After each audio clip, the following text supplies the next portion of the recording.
Hi friends, welcome to my channel Jino's world. இந்த வீடியோவில் என்ன பார்க்க போகிறீங்கன்னா, ஒரு சிம்பிளான ஒரு டேஸ்டியான சிக்கன் பிரியாணி ரெசிபி தான்.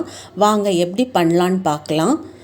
சிக்கன் பிரியாணி பண்ணுறதுக்கு 1/2 kg சிக்கனை க்ளீன் பண்ணி வச்சுருக்கு. இப்போ இதை மேரினேட் பண்ணி வச்சிடலாம்.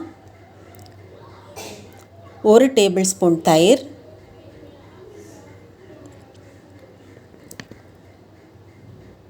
1 டீஸ்பூன் வத்தல் தூள், 1/4 டீஸ்பூன் மஞ்சள் தூள், கொஞ்சமாக சால்ட் எல்லாம் சேர்த்து இதை மிக்ஸ் பண்ணி வச்சிடலாம். பிரியாணி பண்ண ஸ்டார்ட் பண்ணுறதுக்கு முன்னாடி இதை நம்ம மேரினேட் பண்ணி வச்சிடலாம்.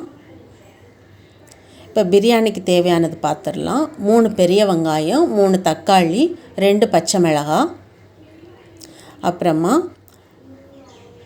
4 டேபிள் ஸ்பூன் இஞ்சி பூண்டு பேஸ்ட், கொஞ்சம் புதினா, கொஞ்சம் மல்லி இலை,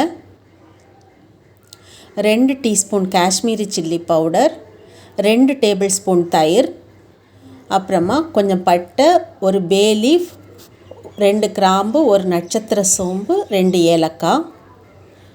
இப்போ ஒரு பேனில் ஆயில், கொஞ்சமாக நெய் சேர்த்துடலாம். இப்போ பட்டை, கிராம்பு, ஏலக்காய், பே லீஃப், நட்சத்திர சோம்பு எல்லாம் சேர்த்துடலாம். இது கூட கட் பண்ணி வச்சுருக்க 3 பெரிய வெங்காயத்தையும் சேர்த்துடலாம். 2 பச்சை மிளகாய், கொஞ்சமாக சால்ட், இதெல்லாம் சேர்த்து இந்த வெங்காயத்தை நல்லா கோல்டன் ப்ரௌன் ஆகிற வரைக்கும் வதக்கி எடுத்துடலாம். வதங்கட்டும்.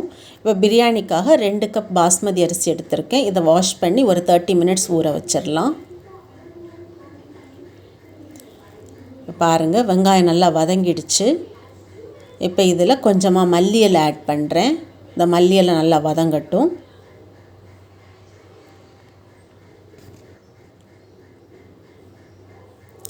இப்போ இது கூட கொஞ்சமாக புதினா ஆட் பண்ணுறேன். இதையும் நல்லா வதக்கி விட்டுறலாம்.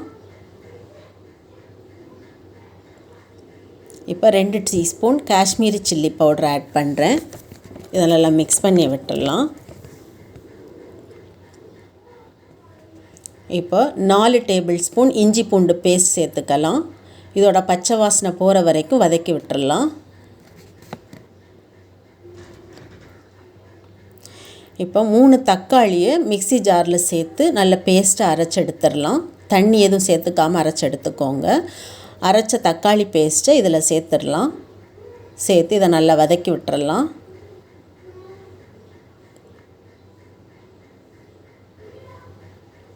இப்போ இதில் 2 டேபிள் ஸ்பூன் தயிர் சேர்த்துக்கலாம். நல்லா மிக்ஸ் பண்ணிக்கோங்க.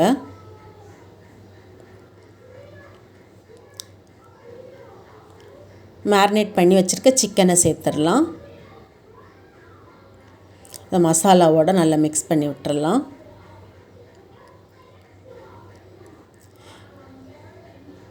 இனி இதை மூடி வச்சு ஒரு 10 மினிட்ஸ் மீடியம் ஃப்ளேமில் குக் பண்ணலாம். மீடியம் ஃப்ளேமில் வச்சு குக் பண்ணிக்கோங்க. இடையிடையே வேணால் ஓப்பன் பண்ணி கிளறி விட்டுக்கோங்க. இப்போ பாருங்கள், 10 மினிட்ஸ் ஆகிடுச்சு. தண்ணி எல்லாம் சிக்கன்லேருந்து வெளியே வந்திருக்கு.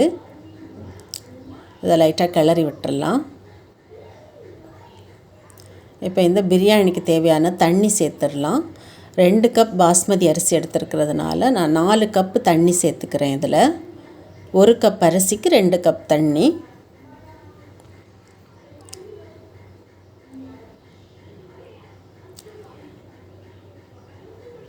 இது ரொம்ப சிம்பிளான ஒரு பிரியாணி தான். மசாலாலாம் ரொம்ப எல்லாம் இல்லை. இதில் வத்தல் தூள் மட்டும்தான் மசாலா பவுடராக சேர்த்துருக்கேன்.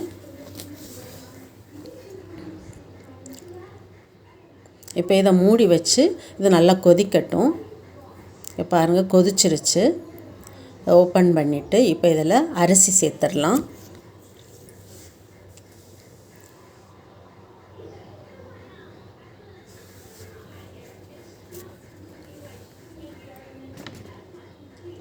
அரிசி சேர்த்துட்டு உப்பெல்லாம் கரெக்டாக இருக்கான்னு பார்த்துக்கோங்க.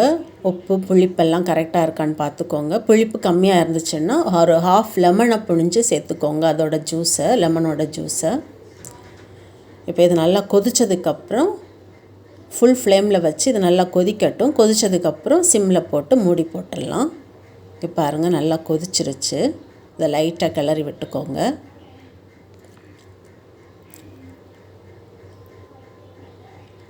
இப்போ இதை மூடி போட்டு சிம்மில் போட்டுடலாம். இது ஃபுல்லாக குக் ஆகிற வரைக்கும் குக் பண்ணி எடுத்துக்கோங்க.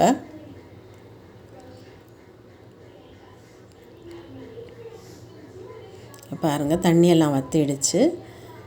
இந்த ஸ்டேஜில் ஸ்டவ் ஆஃப் பண்ணிடலாம்.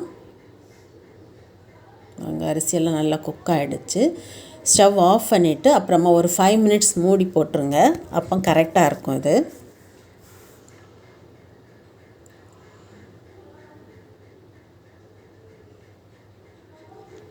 இப்போ இதை மூடி போட்டுடலாம். 5 மினிட்ஸ் கழித்து இதை ஓப்பன் பண்ணிவிட்டு கொஞ்சம் நெய் சேர்த்துடலாம்.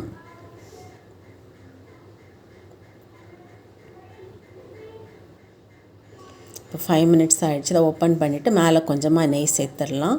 அவ்வளோதான், பிரியாணி சூப்பராக ரெடி ஆகிடுச்சு. நீங்கள் இந்த ரெசிபியை ட்ரை பண்ணி பாருங்கள். தேங்க்யூ.